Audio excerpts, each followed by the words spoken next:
आगे बढ़ते हैं। इलेक्शन कमीशन ने हल्का बंदियों के बाद कौमी और सूबाई असम्बलियों की नशिस्तों की तफसीलात जारी कर दी। इस्लामाबाद में कौमी असम्बली की 3 नशिस्तें हैं, जबकि एक हल्के की आबादी का कोटा 7,87,954 अफराद पर मुश्तमिल है। पंजाब में सूबाई असम्बली की 297, सिंध में 130 और बलोचिस्तान में सूबाई असम्बली की नशिस्तों की तादाद 51 है। ये रिपोर्ट देखिए।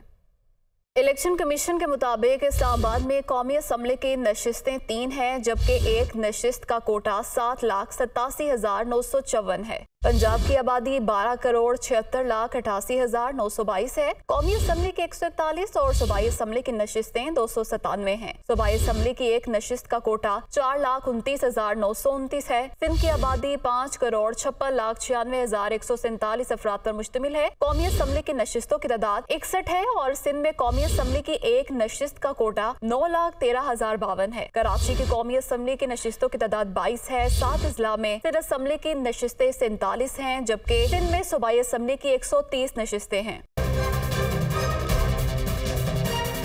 खैबर पख्तूनख्वा की आबादी 4,08,56,097 है। खैबर पख्तूनख्वा की कौमी असम्बली की नशिस्तें 45 हैं। यहाँ कौमी असम्बली की एक नशिस्त का कोटा 9,07,913 है। सूबाई असम्बली की 115 नशिस्तें हैं। सूबाई असम्बली की एक नशिस्त का कोटा 3,55,270 है। इलेक्शन कमीशन के मुताबिक बलोचिस्तान की आबादी 1,48,94,402 है। बलोचिस्तान में कौमी असम्बली की नशिस्तों की तादाद 16 है। यहाँ कौमी असम्बली की एक नशिस्त का कोटा 9,30,900 है। बलोचिस्तान में सूबाई असम्बली की नशिस्तों की तादाद 51 है। बलोचिस्तान में सूबाई असम्बली की एक नशिस्त का कोटा 2,92,047 है। इलेक्शन कमीशन की जानिब से इब्तदाई हल्का बंदियों में खैबर पख्तूनख्वा में DI खान और टांग को मिलाकर कौमी असम्बली की 3 नशिस्तें कर दी गयी। पहले टांग की 1 और DI खान की 2 सूबाई नशिस्तें थी। जनूबी वजीरिस्तान, अपर और लोअर को मिलाकर 1 नशिस्त कर दी गयी, जबकि सवात की सूबाई असम्बली की नशिस्तें 7 से बढ़कर 8 हो गयी। शांगला की नशिस्तें 2 से बढ़ाकर 3 कर दी गयी। बाजोड़ की सूबाई नशिस्तें 3 से बढ़ाकर 4, पेशावर की 14 से कम करके 13 नशिस्तें कर दी गयी। कोहाट की सूबाई असम्बली की नशिस्तें 4 से कम करके 3, जबकि हंगू की 2 से कम करके 1 नशिस्त कर दी गयी। अपर और लोअर वजीरिस्तान की 1-1 नशिस्त है। पहले जनूबी वजीरिस्तान की सूबाई असम्बली की 2 नशिस्तें थी। पंजाब में गुजरांवाला और हाफजाबाद को मिलाकर कौमी असम्बली की 6 नशिस्तें। गुजरांवाला की 1 नशिस्त कम हुई है। पहले गुजरांवाला की 6 और हाफजाबाद की 1 नशिस्त थी और मुजफ्फरगढ़ की कौमी असम्बली की नशिस्तें भी 6 से कम करके 4 कर दी गयी। गुजरांवाला की सूबाई असम्बली की नशिस्तें भी 14 से कम करके 12 कर दी गयी हैं। DG खान की कौमी असम्बली की नशिस्तें 4 से कम करके 3 कर दी गयी, जबकि तोनसा में कौमी असम्बली की 1 नशिस्त होगी। रावलपिंडी की सूबाई नशिस्तें 15 से कम करके 13 कर दी गयी और मरी की 1 नशिस्त होगी। गुजरात की सूबाई असम्बली की नशिस्तें 7 से बढ़ाकर 8 कर दी गयी, जबकि सियालकोट की नशिस्तें 11 से कम करके 10 कर दी गयी हैं। खुशाब की सूबाई असम्बली की नशिस्तें 3 से बढ़ाकर 4, जबकि भक्कर की नशिस्तें 4 से बढ़ाकर 5 कर दी गयी। कसूर की सूबाई असम्बली की नशिस्तें 9 से बढ़ाकर 10, जबकि मुल्तान की 13 से कम करके 12 कर दी गयी। लोधरा की सूबाई असम्बली की नशिस्तें 5 से कम करके 4 कर दी गयी, जबकि मुजफ्फरगढ़ की 12 से कम करके 8 नशिस्तें कर दी गयी। कोट अद्दू की सूबाई असम्बली की नशिस्तें 3 होंगी, जबकि DG खान की नशिस्तें 8 से कम करके 6 कर दी गयी। इस मरतबा तोनसा की सूबाई असम्बली की 2 नशिस्तें होंगी, जबकि राजनपुर की नशिस्तें 5 से बढ़ाकर 6 कर दी गयी हैं। सिंध में जैकबाबाद, कश्मोर और शिकारपुर की कौमी असम्बली के मुश्तरका नशिस्तें 4 कर दी गयी हैं, जबकि सांगड़ की कौमी असम्बली की नशिस्तें 3 से कम करके 2 कर दी गयी हैं। कराची जनूबी की कौमी असम्बली की नशिस्तें 2 से बढ़ाकर 3 कर दी गयी। मलीर की सूबाई असम्बली की नशिस्तें 5 से बढ़ाकर 6, जबकि कराची ईस्ट की 8 से बढ़ाकर 9 और कराची सेंट्रल की सूबाई असम्बली की नशिस्तें भी 8 से बढ़ाकर 9 कर दी गयी हैं। खैरपुर की सूबाई असम्बली की नशिस्तें 7 से कम करके 6, सांगड़ की 6 से कम करके 5, जबकि ठट्ठा की सूबाई असम्बली की नशिस्तें 3 से कम करके 2 कर दी गयी। बलोचिस्तान में नसीराबाद, झलमक्सी, गच्ची, जाफराबाद, ओस्ता मोहम्मद और सोबतपुर को मिलाकर कौमी असम्बली का 1 हल्का बना दिया गया, जबकि लसबेला, हब और अवरान को मिलाकर भी कौमी असम्बली का 1 हल्का बना दिया गया। चमन की सूबाई असम्बली की नशिस्तें 2 से कम करके 1 कर दी गयी, जबकि शहीद सिकंदराबाद भी सूबाई असम्बली का 1 हल्का होगा। लसबेला की सूबाई असम्बली की नशिस्तें 2 से कम करके 1, जबकि पंचकोर की नशिस्तें 2 कर दी गयी, जो कि इससे कबल 1 नशिस्त थी।